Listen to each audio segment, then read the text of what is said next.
Hello all, and welcome back to the YouTube channel of All Day Chess. Today we will be going over one of history's greatest games. It was played between Paul Morphy and two dukes.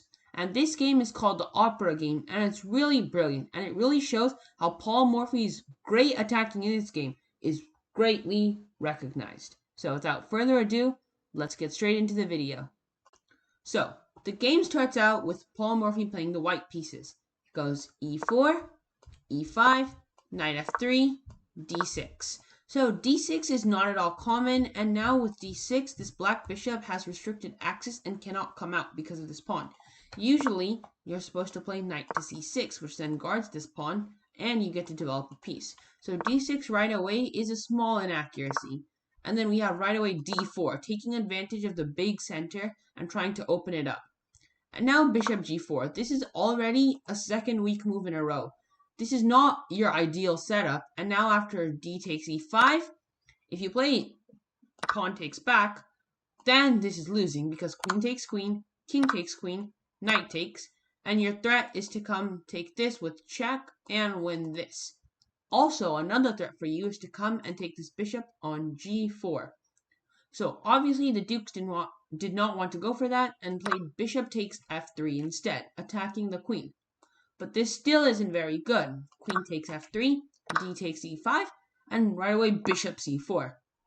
So now our idea is to play queen takes f7, which is scholar's mate. Well, sort of scholar's mate. The idea of scholar's mate goes around this f7 pawn, but obviously this is not a mate in 4, but it is a similar idea with queen taking f7 guarded by the bishop. So now we have knight f6, blocking the queen from reaching the f7 square, and then we have queen to b3. Now we have another threat. We have a threat of bishop takes f7 now from a different angle, and we have the threat of queen takes b7. So they play queen to e7, guarding one of the threats.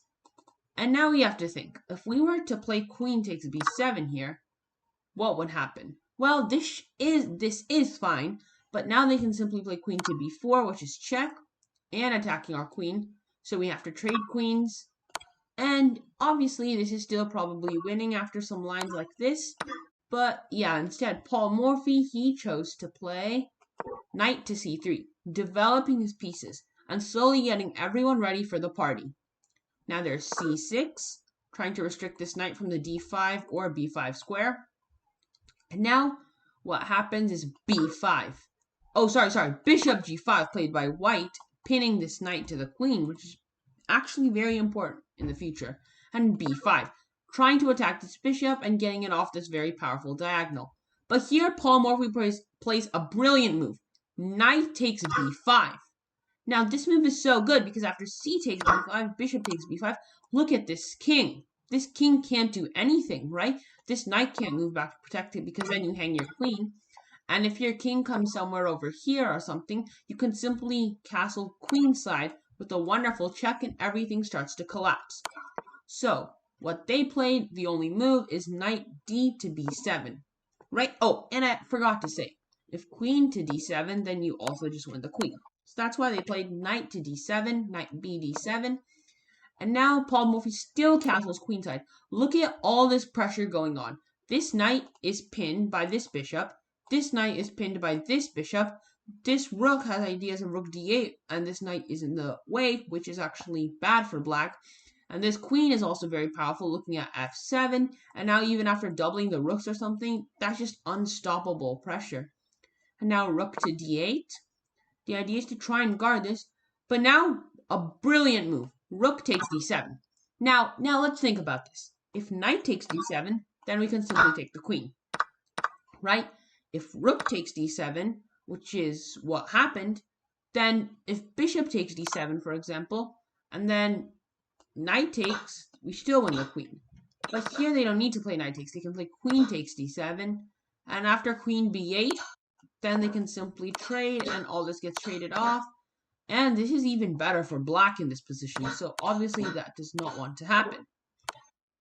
So, what happened is after Paul Morphy did not take this, which is super duper surprising. Instead, he applied pressure to this pin, right? Since everything is under pins and stuff. He plays a brilliant rook to d1. Now, Black cannot trade rooks and give a check because this bishop is pinning this rook to the king. So this rook is immobile. It cannot move anywhere.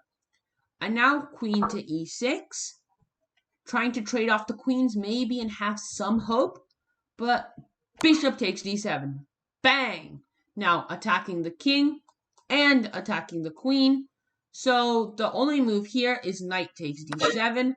And here there's an awesome checkmate. An awesome checkmate. It's so unbelievable. So go ahead and pause the video right now and try and see if you can figure out this brilliant mate in two. Okay, now that you're hopefully done solving it, here's the answer. Queen to b8. Double exclamation mark. This move is absolutely crazy. And we'll see why. You might be wondering, okay, so the king can't come here because of the bishop. King can't come here because of the queen. And the king is in check. So, okay, this is checkmate. So how is it a mate in two? This knight. Bang. And now many players' reactions to this game will just be like, after this move, oh no, white just blundered their queen. Oh no, goodbye, white, you lost. But if you look a little bit further, they're up 10 points, right? So black is up 10 points of material. But little did they see. Rook to d8. A brilliant checkmating idea. Now let's see why. The king can't come here because of the bishop. The king can't come here because of the rook. And the king is in check, and this protects the rook. So this is a wonderful checkmate, and black is cascaded by his own pawns and pieces. And after this brilliant queen sack by Paul Morphy and this brilliant checkmate, this is still widely regarded as one of the best games ever.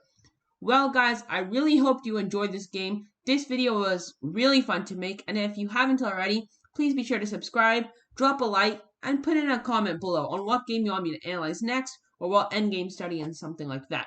Well, that's all for today's video, guys, and see you soon.